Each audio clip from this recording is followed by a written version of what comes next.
موضوع الدرس في تخلیق الانسان واثبات المعاد، سورۃ الانسان، تفسیر ابن کثیر۔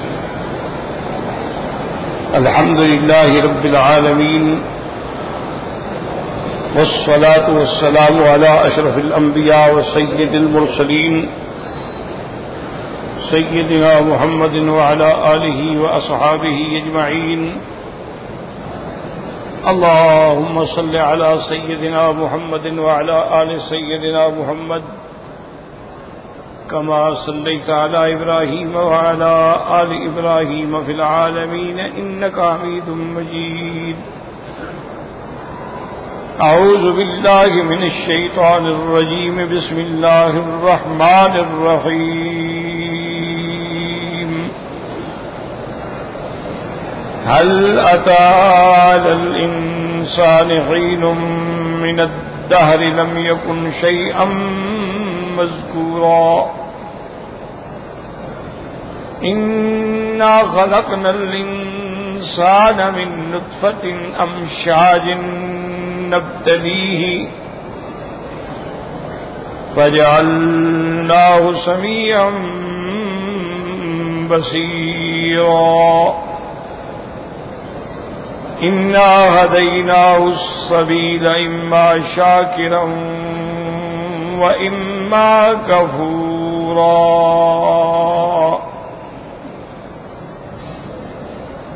اللہ تبارک و تعالی نے کلام مقدس کی ان آیات میں ہم نے ارشاد فرمایا ہے کہ تحقیق انسان پہ ایک ایسا وقت بھی گزرا ہے کہ نہ تھا وہ ذکر کرنے والوں میں۔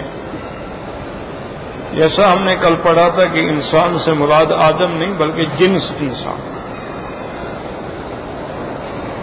اب اگلی آیت میں اللہ تبارک و تعالیٰ فرماتے ہیں کہ انا خلقنا الانسان من نطفة امشاج نبتلیہ فجعلناہ سمیعا بصیرا۔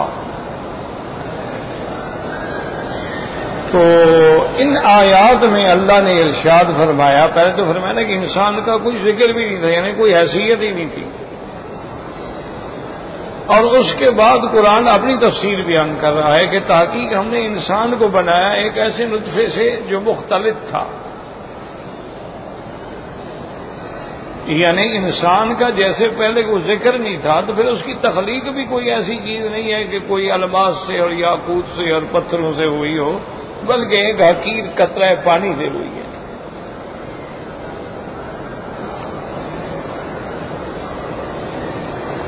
اب اس کے بعد جو ہے اس نطفۃ امشاج، امشاج کا معنی یاد رکھیں کہ امشاج کا معنی ہوتا ہے اختلاط، ملنا۔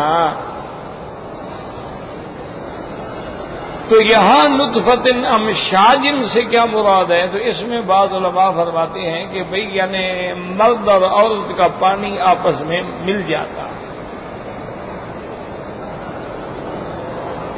ورنہ مرد کا پانی جو ہے وہ اسلاب میں ہوتا ہے اور عورت کا پانی ترائب میں ہوتا ہے، لیکن جب وہاں جمع ہوتے ہیں تو رحم میں جا کے دونوں مل جاتے ہیں۔ اس کو کہتے ہیں امشاج۔ امشاج کا معنی ایک مختلط ہونا، ملنا، کیونکہ اگر نہ ملیں تو پھر تو اولاد نہیں ہوگی۔ صرف مرد کا پانی وہاں پہنچے اور عورت کا نہ پہنچے، اولاد نہیں ہوگی۔ یا عورت کا پانی تو نکلا ہے لیکن مرد کا پانی ہی نہیں نکلا۔ ایسے حالات ہوتے ہیں جی کہ مثلا عورت تو ڈسچارج ہو گئی لیکن مرد نہیں ہوا، یا مرد ہی ڈسچارج ہو گیا ابھی عورت جو ہے وہ اپنے جذبات میں آئی ہی نہیں، تو وہ تو بچہ پیدا نہیں ہوگا۔ اگر دونوں کا پانی نکلا ہے، دونوں کی شہوت کی انتہا ہوئی ہے، اور اگر ایک وقت میں نکلے تو اور بڑی اچھی بات ہوتی ہے۔ اور پھر وہ پانی ادھر ادھر ضائع ہونے کے بجائے فجعلناہ فی قرار مکین، پھر ہم اس بچے دانی کے اندر اس کو پہنچاتے ہیں. یہی وجہ ہوتی ہے نا کہ بہت سارے لوگوں کے بچے نہیں ہوتے تو پھر ڈاکٹر اس کو ٹیوب کے ذریعے اندر پہنچاتے ہیں. بعض اوقات اس کے وجوہات ہوتے ہیں کہ مثلا عورت کا رحم کا منہ جو ہے وہ ٹیڑھا ہے، پانی جاتا ہی نہیں اندر، یا مرد اتنا کمزور ہے کہ اس کا پانی وہاں پہنچا ہی نہیں سکتا ہو، تو اس کا اب حل نکلا ایسے جدید میڈیکل سائنس میں کہ اس کو ٹیوب بھی کہتے، وہ ٹیوب کے ذریعے مادہ منویہ جو ہے وہ دونوں کا لے کے اسی رحم میں ڈال دیا جاتا ہے. اور یہاں مسئلہ بھی سمجھ لیں کہ اگر عورت ہے اور اس کا خامد ہے، خامد کا مادہ لے کے عورت کے رحم میں ڈالا جائے تو یہ جائز ہے، کیونکہ تو دونوں میاں بیوی ہیں نا. لیکن کبھی ایسا بھی ہوتا ہے، اللہ نہ کرے کہ مرد کے پانی میں جراثیم نہیں ہوتے تو وہ دوسرے مرد کا لے کے ڈال دیتے ہیں، وہ ناجائز.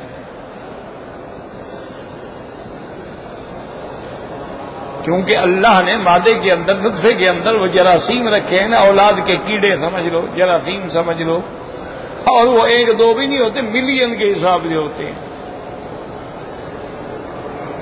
اچھا، اور دونوں اس ملین میں سے صرف دو جرثومے ہوتے ہیں، ایک وائی اور ایک ایکس، جب وہ ملتے ہیں تو حمل ہوتا ہے. تو اب اگر ڈاکٹر نے مثلا وہ مادہ جو ہے مرد کا مادہ بھی لے لیا، عورت کا بھی لے لیا، اور دونوں کو ایک سرنج میں ٹیوب میں ڈال کے اندر پہنچا دیا،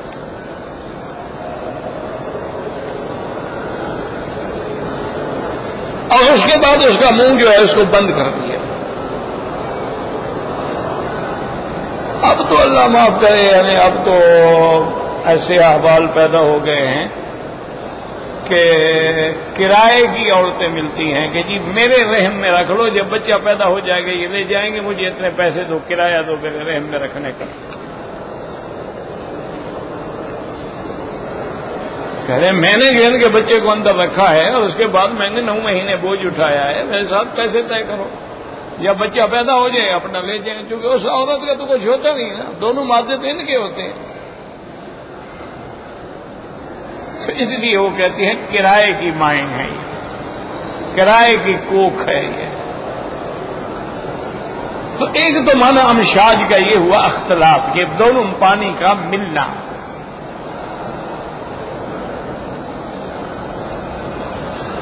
اور اسی کو سیدنا ابن عباس رضی اللہ تعالی عنہ نے بھی فرمایا کہ ماء الرجل ابیض غلیظ و ماء المرأة اصفر رقیق، کہ مرد کا پانی جو ہے وہ نطفہ جو ہے وہ سفید ہوتا ہے اور گاڑھا ہوتا ہے، اور عورت کا جو ہے وہ پتلا ہوتا ہے اور پیلا رنگ ہوتا ہے. یہ مختلف ہے، یہ دونوں اختلاط کر کے جمع ہو جاتے ہیں. پھر حضرت ابن عباس فرماتی ہیں کہ اللہ کی شان دیکھیں کہ جو بچے میں پٹھے ہیں، ہڈیاں ہیں اور جوڑ ہیں، وہ تو مرد کے مادے سے بنائے جاتے ہیں، اور جو اس کے اندر دم ہے اور خون ہے اور لب ہے اور ایسی چیزیں ہیں، نرم چیزیں، وہ عورت کے مادے سے بنائی جاتی ہیں. کیونکہ عورت میں لطافت ہوتی ہے، مرد میں شجاعت اور صلابت اور سختی ہوتی ہے.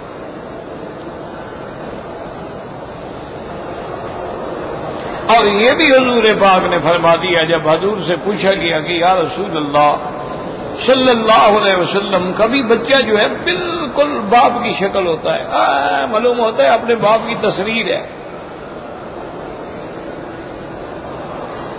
اور کبھی بچہ جو ہے وہ ماں کی شکل ہوتا ہے، اور کبھی بچہ جو ہے وہ ایسے بھی ہوتا ہے کہ کچھ حصہ تو اس کا ماں پر ہے، کچھ حصہ باپ پہ ہے. اس کی کیا وجہ ہے؟ تو حضور صلی اللہ علیہ وسلم نے فرمایا کہ جب مرد کا پانی غالب آ جاتا ہے عورت کے پانی میں تو بچے میں مرد کی تشبیہات ہوتی ہیں، اور اگر عورت کا پانی غالب آ جاتا ہے تو پھر عورت کی صورت ہوتا ہے، اور اگر دونوں کا پانی اکٹھے مل گیا ہے تو پھر کچھ اس کی شکل بن جاتا ہے، کچھ اس کی شکل بن جاتا ہے۔ لیکن یہ بھی سمجھ لو یہ اللہ کا ایک نظام ہے، ورنہ بنانے والے تو اللہ ہیں نا۔ هو الذی یصورکم فی الارحام کیف یشاء۔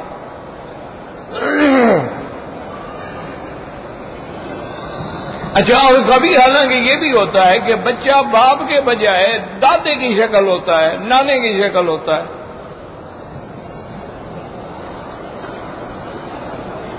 جیسا کہ روایات میں موجود ہے کہ ایک دفعہ سیدنا ابو بکر رضی اللہ تعالی عنہ گزرے، حضرت علی رضی اللہ تعالی عنہ بھی راستے میں کھڑے تھے اور حضرت حسن بھی کھڑے۔ حضرت حسن چھوٹے تھے، بچے تھے۔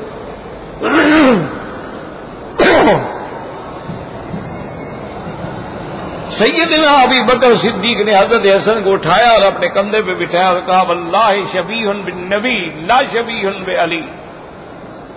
کہا خدا کی قسم تم محمد مصطفیٰ کی شکل ہو، علی کی شکل نہیں ہو۔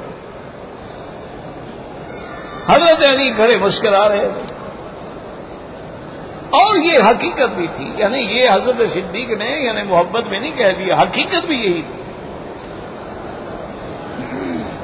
اس لیے صحابہ فرماتے ہیں کہ سر سے لے کر سینے تک حضرت حسن جو ہیں بالکل حضور کی کاپی تھے، اور سینے سے لے کر نیچے پاؤں تک حضرت حسین جو ہے بالکل حضور کی شکل تھے، اور دونوں بھائی اکٹھے کھڑے ہوں تصویر نظر آ جاتی تھی محمد الرسول اللہ صلی اللہ علیہ وسلم۔ تو یہ حقیقت بھی ہے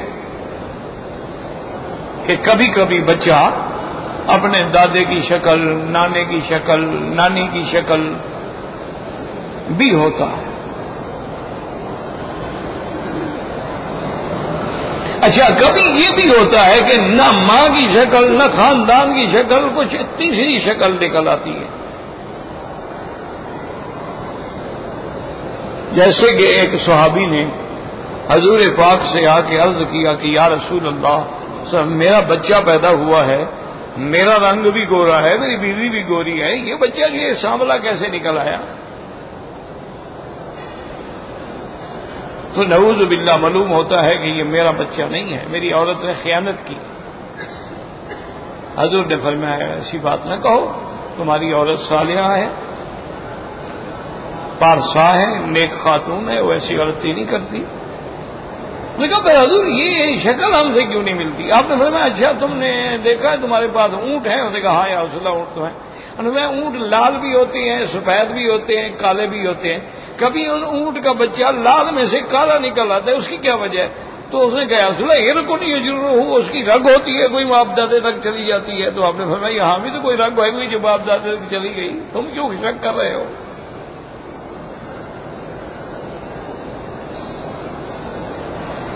اچھا، اس وقت جو پہچان تھی وہ صاف بات ہے کہ میڈیکل سینس وجود میں نہیں آئی تھی، تو شکل سے ہی اندازہ لگایا جاتا تھا۔ اسی لیے ایک عورت پر زنا کی تہمت لگی، وہ حاملہ بالزنا تھی۔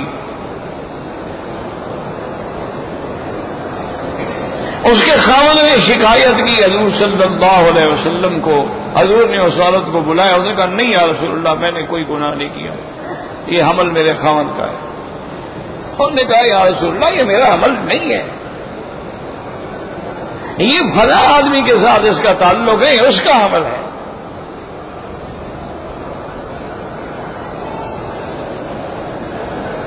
تو مسئلہ لیان پہ چلا گیا، ابھی قسم کھاؤ، یا تو ثبوت پیش کرو یا پھر قسم کھاؤ۔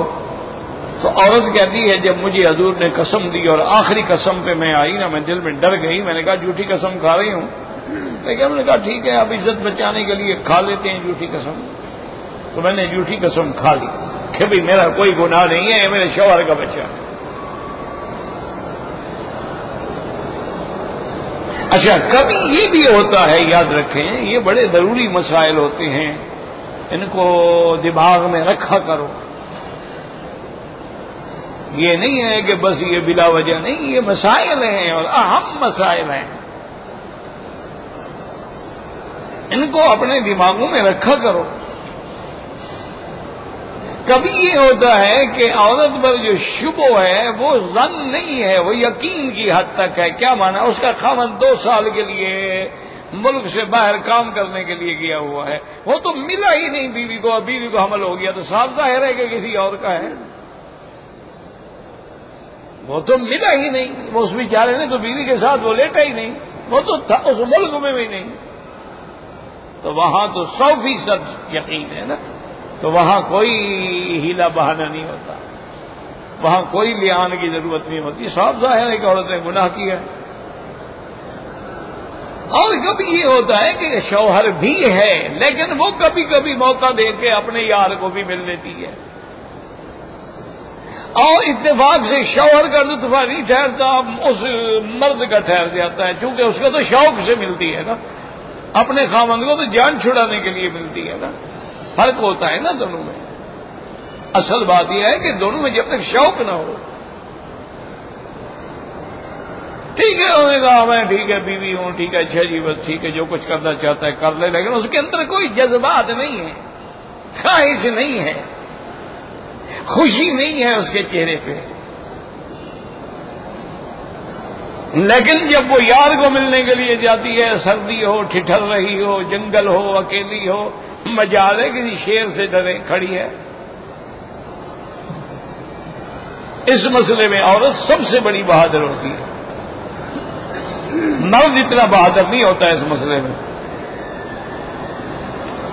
دیہاتوں میں دیکھا ہے نا آپ نے، بڑے بڑے ویڑے ہوتے ہیں، بڑے بڑے سین ہوتے ہیں، بڑے بڑے دلان ہوتے ہیں، اور 50-50 چارپائیاں سب کی ایک ہی جگہ پڑی ہوتی ہے، وہاں سے اٹھ کے عورت چلی جاتی ہے۔ اسی لیے قرآن نے اس مسئلے میں عورت کو پہلے رکھا ہے، والزانیۃ والزانی فاجلدوا، عورت نے زانیہ کا لفظ پہلے فرمایا کہ زانیہ زنا کے مسئلے میں سب سے زیادہ فتنہ جو ہے وہ عورت ہے۔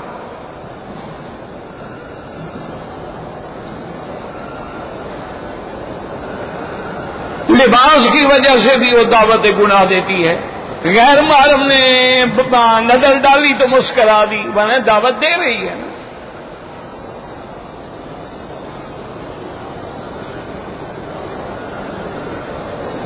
اردو میں محاورہ ہے نا جی، ہنس گئی تو پھنس گئی۔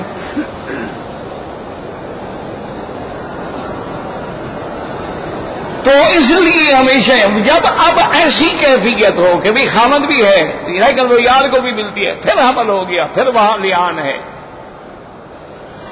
جب لیان ختم ہو گیا نا، حضور پاک نے فرمایا کہ اللہ کا اگر قرآن نہ ہوتا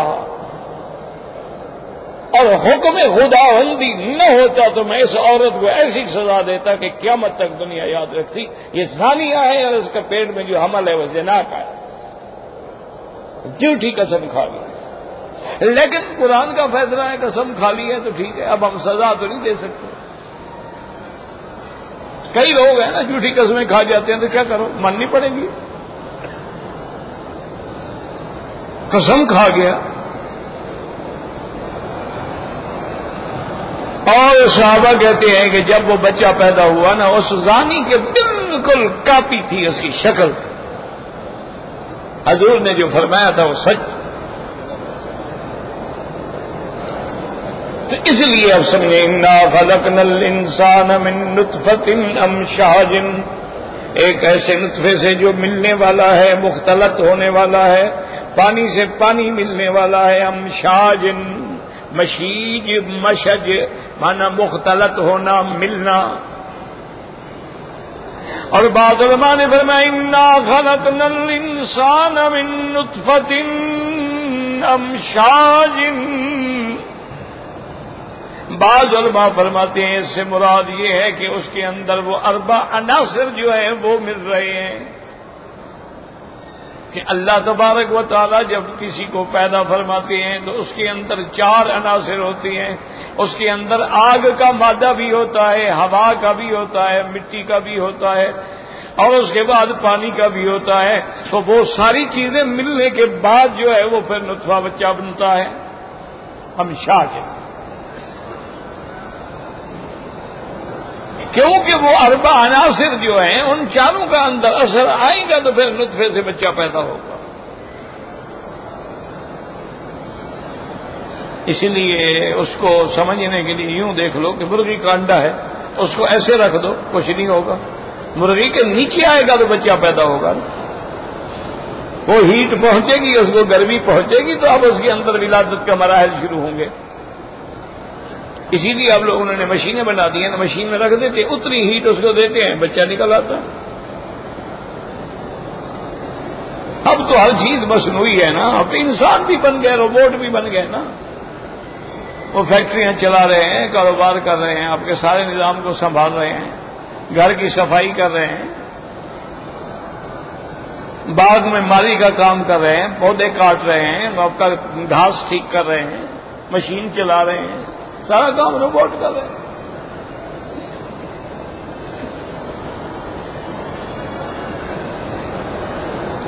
لیکن اللہ کی قدرتوں کو نہ بھولو. روبوٹ بنانے والے کون ہیں؟ انسان. اس کو پھر کنٹرول کرنے والے کون ہیں؟ انسان. اور انسان کو بنانے والا کون ہے؟ اللہ. بات تو ایک ہی ہے نا، کان یوں پکڑو یا یوں پکڑو. یہ تو ہر حال میں ماننا پڑے گا نا. خدا کے وجود کا انکار نہیں ہو سکتا، بڑے سے بڑا دہریہ کیوں نہ ہو، ماننا پڑتا ہے.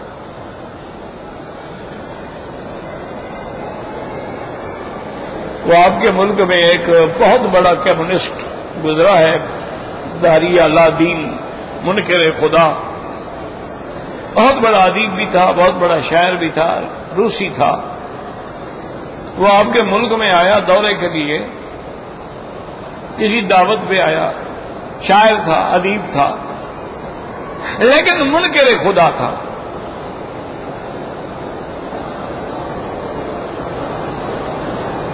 یہ منکر خدا جو ہے بڑے گستاخ ہوتے ہیں. بہرحال جب دورہ ختم ہو گیا، واپس جا رہا تھا تو ایئرپورٹ پر صحافیوں نے پوچھا کہ جی آپ کا اس ملک کے بارے میں، یہاں کے ادبا، شعراء، نقاد، ان کے بارے میں آپ کی کیا رائے ہے؟ اس نے کہا کہ بھئی وہ تو رائے الگ بات ہے، لیکن آپ کے ملک میں آ کر جو میرے اندر تبدیلی آئی ہے نا، وہ یہ ہے کہ میں نے خدا مان لیا ہے.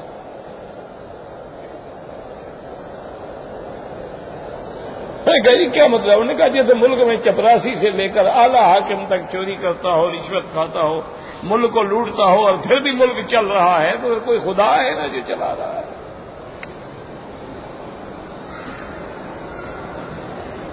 انہوں نے کہا کہ جناب جس ملک میں کلی سے لے کر یعنی ہر افسر، ہر کرسی پہ بیٹھا آدمی جو رشوت کھا رہا ہے، ملک پھر بھی چل رہا ہے.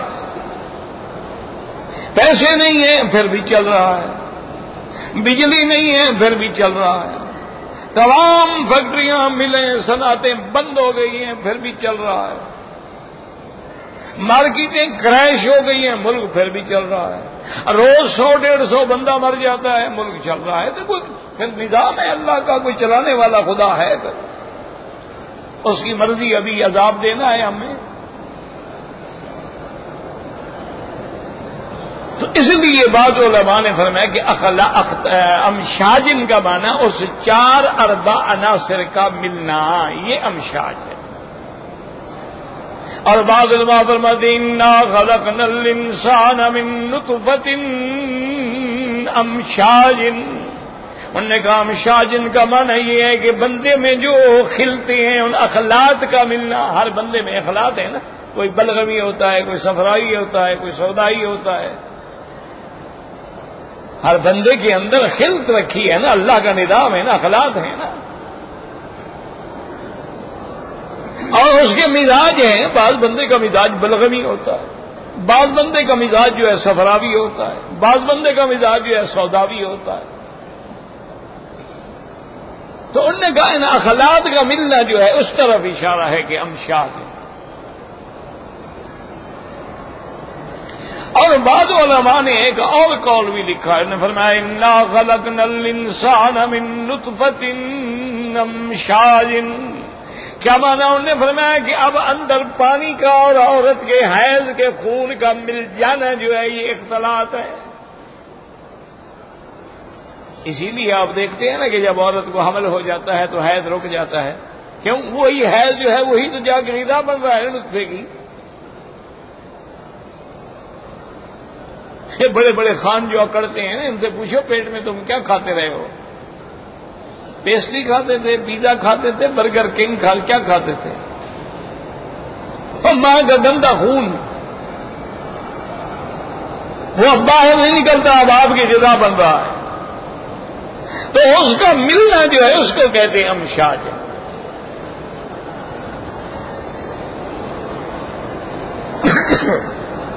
اور بعض علماء اور مفسرین نے فرمایا کہ امشاجن کا معنی یہ ہے انا خلقنا الانسان من نطفۃ امشاج، کہ انسان دیکھو مختلف قسم کی خوراکیں کھا رہا ہے. کبھی دیکھو روٹی کھا رہا ہے، چاول کھا رہا ہے، سالن کھا رہا ہے، اچار کھا رہا ہے، پنیر کھا رہا ہے، مختلف غذائیں کھا رہا ہے، پھل کھا رہا ہے، فروٹ کھا رہا ہے، انار کھا رہا ہے، انگور کھا رہا ہے، کیلے کھا رہا ہے. وہ سارے بدن میں جانے کے بعد، معدے میں جانے کے بعد، معدے اب کام کرتا ہے کیلوس اور کیموس کا. اب جو فضلہ ہے وہ یا آپ کا براز بن جاتا ہے، اور پانی جو ہے پیشاب بن جاتا ہے، اور وہ خالص جو ہے وہ خون بن جاتا ہے. تو کتنی چیزیں ملی ہیں اس کو بنانے میں، کتنی غذائیں تم نے کھائی ہیں جو اندر جا کے خون بنی ہیں، اور خون سے پھر نطفہ پیدا ہوتا ہے، اور خون غذا سے پیدا ہوتا ہے. اچھا، غذا زمین سے پیدا ہوتی ہے، اور پھر غذا مختلف ہے، کیسے جمع ہو گئی اندر؟ اللہ کی شان دیکھیں، کبھی کبھی غور کیا کرو خدا کی نعمتوں پہ. بہت سارے جانور ہیں جو صرف ایک غذا کھاتے ہیں اور نہیں کھاتے. اب دیکھو جنگل کا سب سے بڑا نامور جانور جو ہے وہ شیر ہے، جس کو جنگل کا بادشاہ کہا ہے. صرف گوشت ہی کھاتا ہے، گھاس تو نہیں کھاتا. کبھی آپ نے دیکھا ہے کہ شیر نے پھل کھایا ہو، آپ کے سیب توڑ لیے ہو؟ اچھا، بعض جانور ایسے ہیں جو گھاس ہی کھاتے ہیں. اب دیکھو جانور، گائے ہے، بھینس ہے، بکریاں ہیں، وہاں پہ چل رہی ہیں، گھاس چل رہی ہیں، برسیم کھا رہی ہیں، بوٹیاں کھا رہی ہیں، ان کے پتے کھا رہی ہیں، پھلیاں کھا رہی ہیں. بعض جانور ایسے ہیں جیسے بھینس کو آپ دیکھتے ہیں کہ کھل اس کے لیے بناتے ہیں، بنولا اس کے لیے بناتے ہیں، چارہ اس کے لیے بناتے ہیں. لیکن اللہ نے یہ شرف انسان کو دیا ہے، وہ ہر چیز کھاتا ہے اور اپنے منشے کے مطابق بنا کے کھاتا ہے. کہ گوشت کھاتا ہے تو کبھی باربیکی کر رہا ہے، کبھی اس کی جناب سیجی بنا رہا ہے، کبھی اس کا قورمہ بنا رہا ہے، کبھی اس کے کوفتے بنا رہا ہے، کبھی اس کی چانپیں بنا رہا ہے. فروٹ ہے، کبھی جوس بنا کے پی رہا ہے، کبھی اس کی کاشیں بنا کے کھا رہا ہے. یہ انسان کو شرف ملا. لیکن سب کچھ کھانے کے بعد خدا کو چھوڑ کے سجدہ قبروں پہ کرتا ہے. انا للہ و انا الیہ راجعون. کھاتا خدا کی ہے، گاتا پیر کی ہے.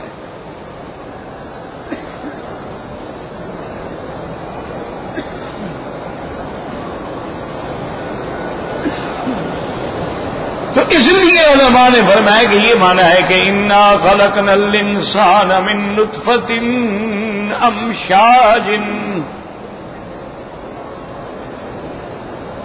اسی لیے یاد رکھو کہ غذا جو ہے نا جی، اس کے اثرات نطفے میں آتے ہیں، نطفے کے اثرات اس بچے میں بھی آتے ہیں. دیکھا نہیں کہ ماں اگر کوئی کھانا غلط کھا لے تو بچے کو پیٹ میں تکلیف ہو جاتی ہے، حالانکہ بچے نے تو نہیں کھایا، لیکن اس نے دودھ پیا ہے.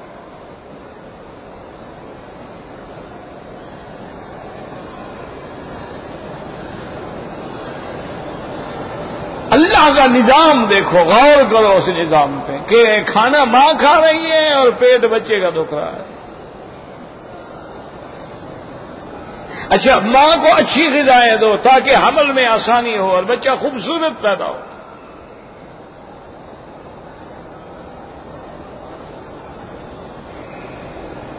تو اس لیے علماء نے فرمایا کہ امشاج کا معنی یہ ہے، لیکن یاد رکھو یہ ساری باتیں ٹھیک ہیں، یہ کوئی اختلاف نہیں ہے، بات کو سمجھا کرو۔ یہ مفسرین کے اقوال جو ہیں ان کو کہا جاتا ہے اقوال تفسیریہ، یعنی تفسیر کر رہے ہیں اس بات کی سمجھانے کے لیے، یہ نہیں ہے کہ نعوذ باللہ کو نیا ترجمہ کر رہے ہیں۔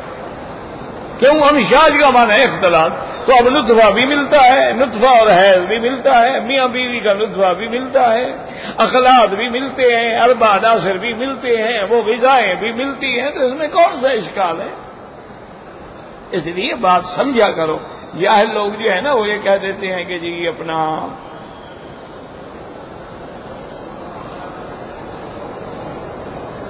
نعوذ باللہ ثم نعوذ باللہ کہ دیکھو جی حضرت ابن عباس کچھ فرما رہے ہیں، حضرت اکرمہ کچھ فرما رہے ہیں، حضرت قتادہ کچھ فرما رہے ہیں، حضرت ضحاک کچھ فرما رہے ہیں، حضرت سدئی کچھ فرما رہے ہیں۔ جی ابھی آج کل کے جاہل کہتے ہیں نا دیکھو جی یہ حنفی ہے، یہ شافعی ہے، یہ مالکی ہے، یہ فرقے بن گئے۔ جاہلوں کو یہ بھی نہیں پتا کہ فرقے اور مذہب میں کیا فرق ہے۔ کیا کرے آدمی، کس کس بات کرو ہے؟ تن ہم داغ داغ شد پمبا کجا کجا دے، ہم کہاں پایا کہاں رکھیں، کوئی ایک زخم ہو تو پٹی باندھ دینا۔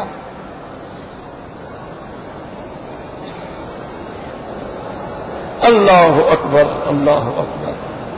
اللہ کے بندے، جس فرقے سے اللہ نے منع کیا، نبی پاک نے منع کیا، آپ نے فرمایا کہ اللہ فرماتے ہیں وَاعْتَصِمُوا بِحَبْلِ اللَّهِ جَمِيعًا وَلَا تَفَرَّقُوا، اور حضور پاک نے فرمایا سَتَفْتَرِقُ أُمَّتِي عَلَى 73 شُعْبَةٍ كُلُّهُمْ فِي النَّارِ إِلَّا مَا أَنَا عَلَيْهِ وَأَصْحَابِي۔ وہ فرقہ الگ ہوتا ہے، مذہب الگ ہوتا ہے۔ فرقہ وہ ہوتا ہے کہ ہاں نظریات کا اختلاف ہو، بات کو سمجھو، وہ فرقہ ہوتا ہے۔ ہم صحابہ کو مانتے ہیں، شیعہ نہیں مانتا، فرقہ ہے۔ ہم اہل بیت کو مانتے ہیں، خارجی نہیں مانتا، فرقہ ہے۔ ہم اللہ کی صفات و اسماء کو مانتے ہیں، معتزلی نہیں مانتا، فرقہ ہے۔ مذہب کا معنی تو راستہ ہے کہ یہ چار راستے ہیں جو ہمیں لے جا کے حضرت محمد مصطفیٰ کے قدموں میں کھڑا کر رہے ہیں۔ مذہب کا معنی ہوتا ہے راستہ، فرقہ نہیں ہوتا۔ ذہبہ کیا ہوتا ہے؟ ذہبہ یا ذہبو، چلا گیا، کہاں کس پہ چلے گا؟ راستے پہ چلے گا، وہی مذہب ہے۔ انہوں نے ان کو بھی فرقہ بنا دیا، بے وقوف، کیا کرے آدمی۔ مجھے کچھ دن پہلے ایک مولوی صاحب ٹکرے، اللہ رحمت کرے۔ ایک تو مشکل یہ ہے کوئی بات بھی ہو تو مولوی مکی کے گلے میں ڈالو۔ اللہ کے بندے، اور بھی تو سارے حرم میں بہت سارے مولوی ہیں، وہ ساری باتوں کا میں نے ٹھیکہ لیا ہوا ہے۔ خیر وہ آ گیا جی، میں نے آپ سے بات کرنی ہے، میں نے کہا جی فرمائیں حضرت ارشاد۔ اچھا ایک تو نقصان ہوتا ہے کہ مجھے جو تھوڑا بہت اپنے پڑھنے کے لیے وقت ملتا ہے، یہ تو آپ کے لیے میں محنت کروں، اپنے پڑھنے کا وہ آ جائے السلام علیکم، اب جواب نہ دو، کہے گا یار بڑا بدخلق مولوی ہے۔ میں نے کہا جی السلام فرمائی، اور جی آپ سے بات کرنی ہے، میں نے تحقیق کی ہے، میں پروفیسر ہوں اسلامیات کا فلاں کالج میں، اور میری تحقیق یہ ہے کہ جتنے مولوی اور امام مسجد تنخواہ لے کے نماز پڑھاتے ہیں، نماز کسی کی بھی نہیں ہوتی اور سب کی نمازیں ختم، کہ تعلیم پر اور نماز پر اور قرآن پر اجرت لینا، اور قرآن کہتا ہے کہ لا اسألکم علیہ اجرا، پیغمبر کا تو طریقہ یہ ہے کہ ہم کوئی اجرت نہیں چاہتے، ہمارا اجر تو اللہ پر ہے، تو یہ لہذا سب کی نماز۔ میں نے کہا مولوی صاحب بڑے بہادر آدمی ہو، کروڑوں اربوں مسلمانوں کی نمازیں تم نے ختم کر دی۔ کہتے حضرت میں نے تو ختم نہیں کی نا، یشترون بآیات اللہ ثمنا قلیلا، یہ تھوڑے پیسے لے کے اللہ کے دین کو بیچ رہے ہیں، آیات قرآن کو بیچ رہے ہیں۔ میں کہا مولوی صاحب قرآن کا بڑا مطالعہ کیا ہے آپ نے۔ میں نے کہا میں بھول گیا ہوں آپ کہاں نوکری کرتے ہیں؟ کہتے ہیں جی فلاں کالج میں اسلامیات کا۔ میں نے کہا آپ کی کتنی تنخواہ ہے؟ کہتے ہیں 18,000۔ میں نے کہا جب اسلام پہ آپ تنخواہ لے رہے ہیں تو وہ بھی تو حرام ہے، آپ ابھی تک حرام کھا رہے ہیں، آپ بھی تو اسلامیات کے پروفیسر ہیں نا، اس پہ آپ تنخواہ لیتے ہیں۔ اگر جی میں تو وقت کی لیتا ہوں، میں نے کہا امام بھی وقت کی تنخواہ لیتے ہیں، نہیں جی وہ نماز کی لیتے ہیں. میں نے کہا عقل کی بات کرو. اگر مثلا میں اس مسجد میں امام ہوں, میں نے آج نماز نہیں پڑھائی, میں نے دوسری جگہ نماز خود پڑھی, تو میں نماز پڑھ کے آؤں گا جی مجھے پیسے دو, میں نے نماز پڑھی. کہ نہیں جی نہیں, وہ پیسے تو تب ہوں گے جب. تو میں نے کہا وقت کے لے رہا ہے, نماز کے تو نہیں لے رہا نا. اگر وہ اپنی نماز پڑھے تو اسے پیسے لے گا, جب یہاں وہ وقت دے گا تو پیسے لے گا. تو وقت کو بدلا لینا تو جائز ہے, پہلے بیت المال دیتا تھا, اب مجبوری ہے ہم لوگوں سے لیتے ہیں. کہتا ہے جی اچھا وہ یشترون, میں نے کہا یشترون بآیات اللہ, اللہ کا بندہ وہ یہودیوں کے حق میں ہے کہ وہ لوگ جو تھے قرآن تورات کی آیات کو بدل دیتے تھے. یہ بیچارے کون سی آیات کو بدل دے رہے ہیں پیسے لے کر؟ یعنی ایک دن جو ہے صحیح قرآن پڑھتے ہیں, دوسرے دن قادیانی والا پڑھتے ہیں, اس سے پیسے لے کے, تیسرے دن آغا خانی والا پڑھتے ہیں. کوئی خدا کا خوف کرو. کہتے ہیں جی اچھا ہوا میری ملاقات ہو گئی, میں تو نعوذ باللہ ثم نعوذ باللہ, اور حضرت میری بدقسمتی یہ ہے کہ میں یہاں آ کے بھی نماز نہیں پڑھ رہا ہوں, ان کے پیچھے کی نماز نہیں ہوتی. میں نے کہا تمہاری بدقسمتی ہے, توبہ کرو, نماز پڑھو, استغفار کرو. ہاں یہ الگ بات ہے کہ اگر کسی مسجد میں الحمدللہ ایسا امام ہے جو کچھ بھی نہیں لیتا تو سبحان اللہ, بہت اچھی بات ہے. لیکن یہ تو نہیں لینا جائز ہے. مفتی جمیل احمد صاحب تھے, میرے خیال میں فوت ہو گئے, تھانوی رحمت اللہ علیہ, بہت بڑے عالم تھے, بہت بڑا مدرسہ بھی بنایا تھا میرے خیال میں سکھر میں.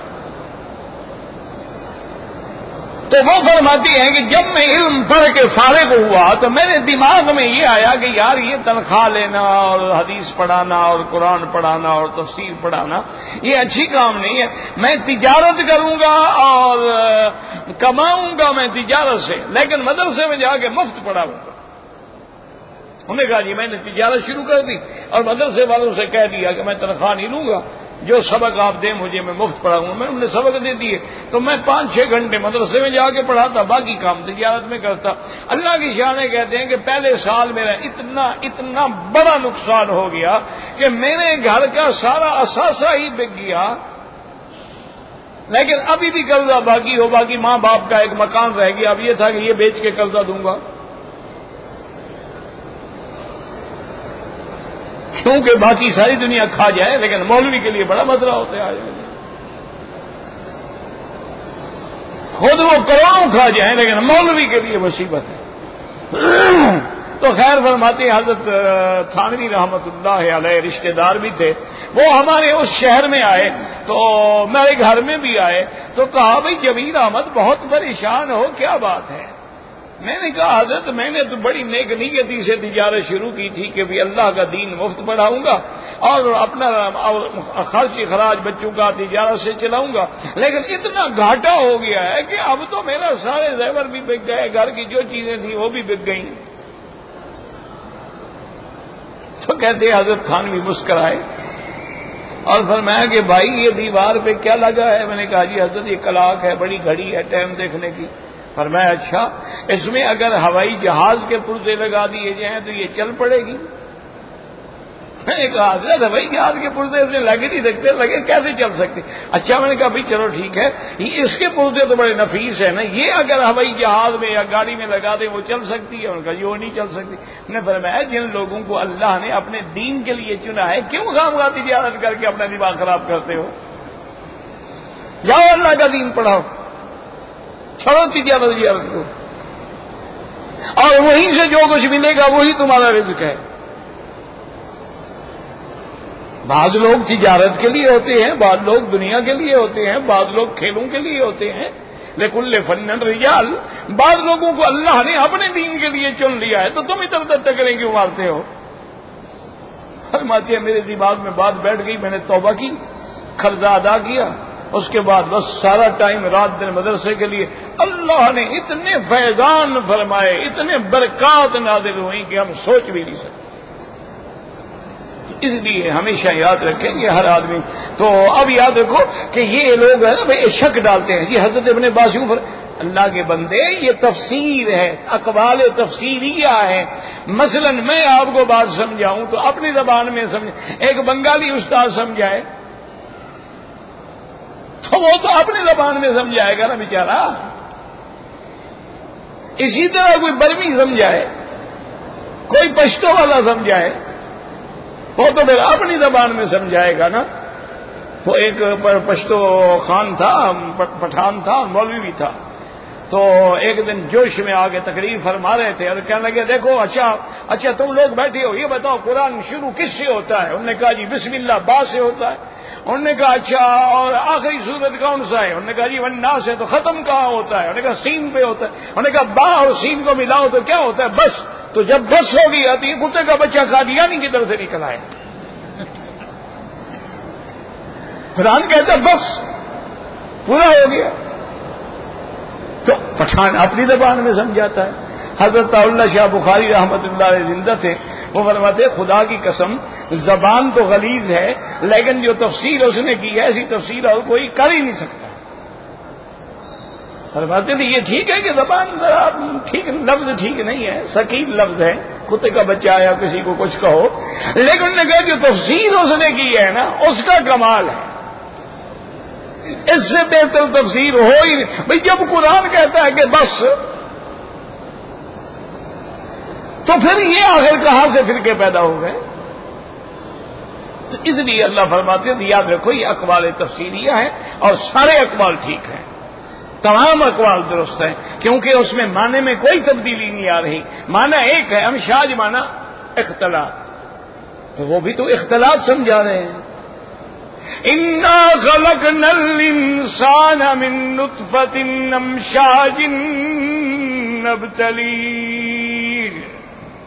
یاد رکھو نبتلی کا معنی نختبر وَلَنَبْلُوَنَّكُمْ بِشَيْءٍ مِّنَ الْخَوْفِ وَالْجُوعِ. تو ابتلا جو ہے اس کا معنی ہوتا ہے امتحان. تو نبتلی ہے. اب بعض علماء نے فرمایا کہ اس کا معنی یہ ہے کہ ہم پھر نطفے کو حالن ثم حالن طورن ثم طورن ثم خلقنا النطفة علقة. پہلے وہ نطفہ تھا، اس کے بعد جمع ہوا خون تھا، اس کے بعد فرما دیے ثم خلقنا العلقة مضغة، پھر وہ لوتڑا بن گیا. فكسونا العظام لحما ثم انشأناه خلقا آخر. یہ ابتلا ایک کٹھالی سے گزارا جا رہا ہے، امتحان ہے نا. جیسے آپ سونے کو کبھی ادھر ڈالتے ہیں، کبھی ادھر ڈالتے ہیں، کبھی تیزاب میں ڈالتے ہیں، کبھی پانی میں ڈالتے ہیں، اسی طرح انسان کی تخلیق پر بھی اتوار ہیں کہ اللہ تبارک و تعالی نے اس کے اندر ایسا نظام رکھا ہے. اللہ کے نظام دیکھیں کہ وہ اس بچے کو جب جیسے فرماتے ہیں فَجَعَلْنَاهُ فِي قَرَارٍ مَّكِينٍ ثُمَّ خَلَقْنَا النُّطْفَةَ عَلَقَةً فخلقنا العلقة مضغة فخلقنا المضغة عظاما فكسونا العظام لحما ثم انشأناه خلقا آخر فتبارك الله أحسن الخالقين. اور اس کے بعد پھر اللہ نے وہی اس بات معاد ثم انکم لمیتون، پھر مرنا ہے نا. ثم یوم القیامت تبعثون، پھر اٹھنا ہے. تخلیق اور بعث معاد، یعنی یاد رکھیں تخلیق سب سے بڑی دلیل ہے اس بات معاد پہ. کیوں؟ جو اللہ پہلے پیدا کرنے پہ قادر ہے وہ دوبارہ پیدا کرنے پہ بھی قادر ہے. اس لیے اللہ نے فرمایا نبتلی فجعلناہ سمیعا بصیرا. واللہ اعلم.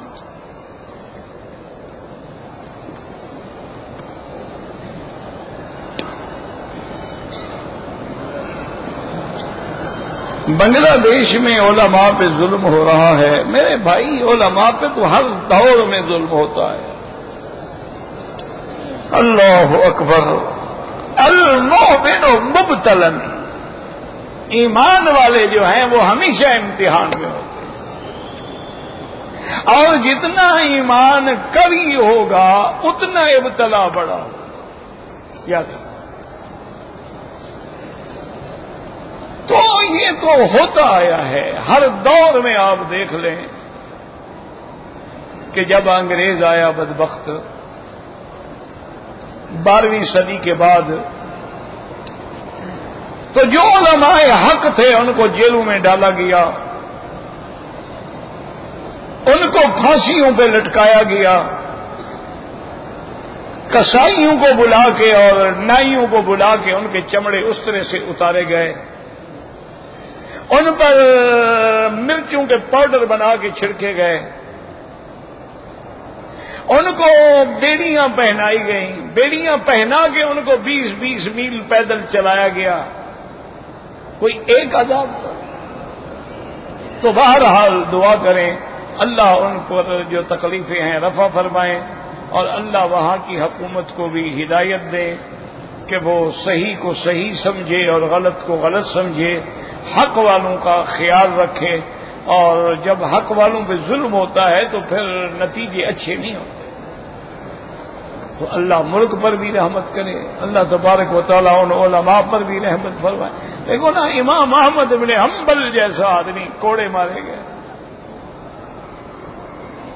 امام ابو حنیفہ جیسا آدمی جیل میں رہے، شیخ الاسلام ابن تیمیہ جیسا آدمی جیل میں رہے.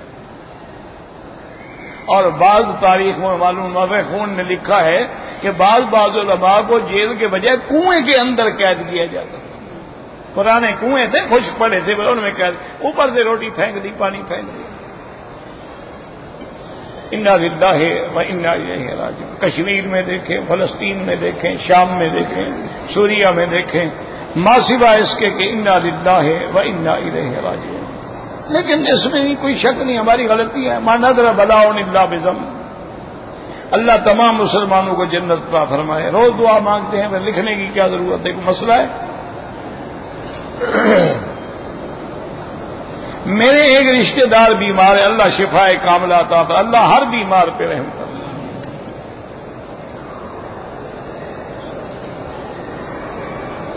اس شخص کا نام بتائے جو آپ کے والدین کی اولاد ہے، نہ آپ کا بھائی ہے نہ آپ کی بہن کا، تو رضائی ہو، پہلی بیوی سے ہوگا.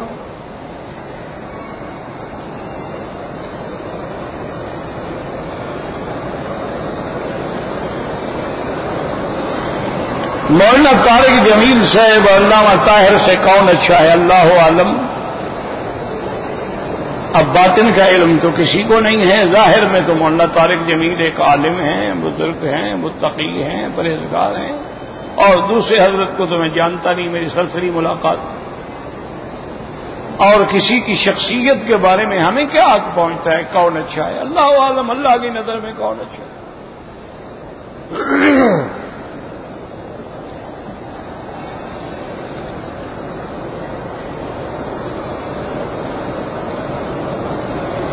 او یار تم جانو، طاہر القادری جانے، میرا کوئی ٹھیکہ ہے اس سے؟ وہ وہاں گیا، وہ وہاں گیا، وہ وہاں گیا، جہاں جائے مرضی آئے جائے، ہمیں کیا تعلق ہے؟ ہم نے یہاں شریعت کی بات بتانی ہے. جو بات وہ شریعت کے خلاف کرے گا ہم اعتراض کریں گے.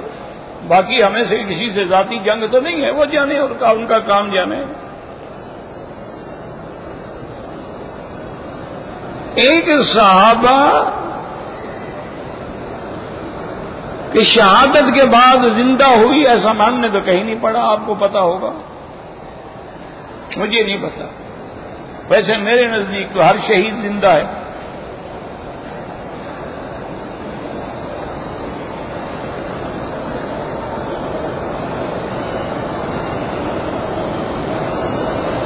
وراثت میں جو ہمیں زمین ملی ہے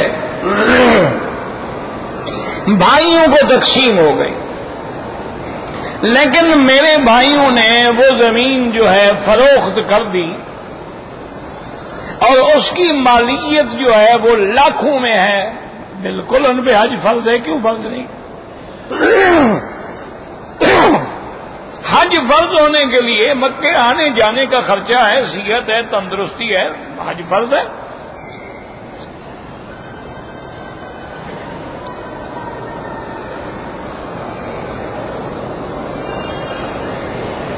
کہ کہتے جی کہ اگر کوئی بندہ پاکستان سے مکہ شریف آیا، احرام نہیں باندھا، پھر وہ مدینہ پاک گیا، وہاں سے عمرہ کیا، لیکن پہلے احرام نہ باندھنے کی دم تو پڑ گئی نا، دوسرا عمرہ تو اس نے کیا، یا تو اسی وقت وہ فوراً میقات پہ چلا جاتا اور عمرہ کر لیتا تو کوئی دم نہیں۔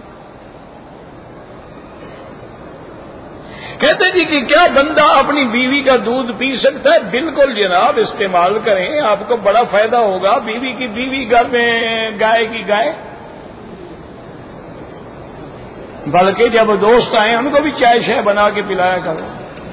یار بڑے بغیرت ہیں، یعنی سوال پوچھتے ہوئے بھی حیا نہیں آتا۔ نہیں، ایمان سے کہو، سوال پوچھتے ہوئے بھی حیا نہیں آتا آدمی کو۔ بیوی ہے تمہاری، ماں ہے، دودھ پی رہے ہو، انا للہ و انا الیہ، کچھ سوال میں بھی کچھ شرم ہوتا ہے۔ اچھا، ایک ہے کسی بندے سے ایسا واقعہ ہو گیا، وہ علیحدہ آ کے پوچھ لے۔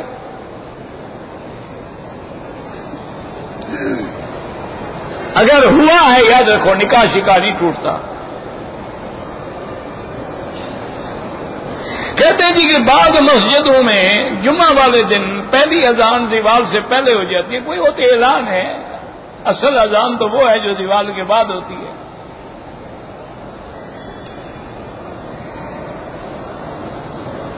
کہتے ہیں جی کہ جو بچے زنا سے پیدا ہوئے ہیں، بہرحال وہ آراف میں ہوں گے، ان کو سزا نہیں ملے گی۔ ان کا کیا گناہ ہے بھائی؟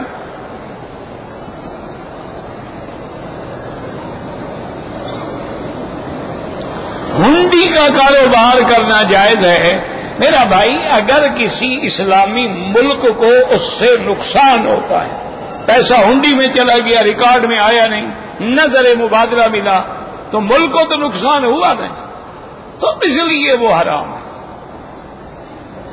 ورنہ اگر کوئی کافر ملک ہے وہاں ہوتا ہے تو کوئی مسئلہ نہیں ہے۔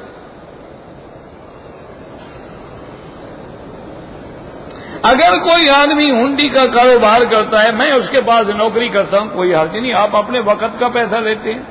جیسے کوئی آدمی بینک میں نوکری کرتا ہے تو وہ سود تو نہیں کرتا، وہ تو اپنے وقت کی تنخواہ لے رہا ہے، لیکن بہتر یہ ہوتا ہے کہ نہیں کرنا چاہیے۔ اسی طرح آدمی مبتلا ہوتا ہے نا مصیبت میں، جب ان کے قریب جائے گا، بینک میں جائے گا، نوکری کرے گا، پھر وہاں بیٹھ کے اسکیمیں پڑھے گا، ان کے پروگرام پڑھے گا، نئے نئے ان طریقے نکالتے ہیں، کسی نہ کسی میں پھنس جائے گا غریب۔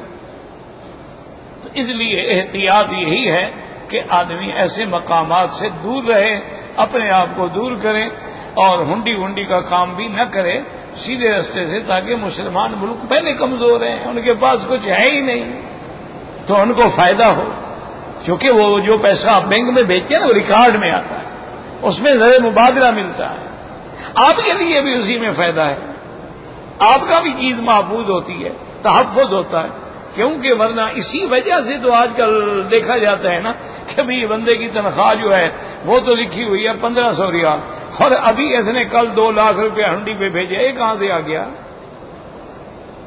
صاف ظاہر ہے کہ چوری کرتا ہے، کوئی غلط کام کر رہا ہے۔ بہرحال اللہ آپ کو بھی، مجھے بھی، ہماری نسلوں کو بھی غلط کاموں سے بچائے، صحیح صراط مستقیم نصیب کرے۔ اللہم صلی علی سیدنا محمد وعلی آل سیدنا محمد وبارک وسلم۔ یا علی یا عظیم یا علیم یا حلیم، یا علی یا عظیم یا علیم یا حلیم، یا علی یا عظیم یا علیم یا حلیم۔ اللہم انک ملیک مقتدر ما تشاء من امر یکون۔ اللهم اسعدنا في الدارين اقض عنا الدين، اللهم اسعدنا في الدارين اقض عنا الدين، اللهم اسعدنا في الدارين اقض عنا الدين، اللهم كن لنا ولا تكن علينا وانصرنا على من بغى علينا، اللهم كن بنا رؤوفا رحيما ولا تجعلنا شقيا ولا محروما، اللهم فرج هم المهمومين، نفس كرب المكروبين، وقض الدين عن المدينين، واشفنا واشف مرضانا ومرضى المسلمين، واشفنا واشف مرضانا ومرضى المسلمين، واشفنا واشف مرضانا ومرضى المسلمين، اللهم احفظ سائر بلاد المسلمين وهذا البلد الأمين فاجعلها آمنا مطمئنا سخاء رخاء إلى يوم الدين برحمتك يا أرحم الراحمين. صلى الله تعالى على خير خلقه سيدنا محمد وعلى آله وصحبه أجمعين.